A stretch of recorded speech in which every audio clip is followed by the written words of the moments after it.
Madam हेच घर आहे बघा. बोला की. आम्ही सीआयडी मधून आलोय. काल तुमच्या इथे चोरी झाल्या म्हण. होय होय, पकाची इथे झालती. हे पका कोण आहे? ह्या घरचा मालक कोण आहे या घरचा मालक? मीच की. कधीपासून राहता इथं? लग्न झाल्यापासून. लग्न झाल्यापासून? कोणाचं लग्न झाल्यापासून? आई वडिलाचा. आई वडिलाचं? कुठं आहेत आई वडील?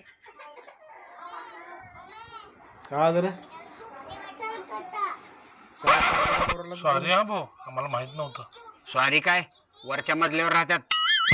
तुझ्या तर आता जाऊ द्या जाऊ द्या. सोळा मॅडम सोळा तुम्ही याला. तुम्ही थांबा इथं. सोळा. ए, चोरी किती रुपयाची झालते? 60 लाख रुपये कॅश आणि 6.5 किलो सोना. अगो बाई देवा, लिहा लिहा. असं काय काम करता हो तुम्ही? खोटं बोलता. जॉब तुझ्या तर आता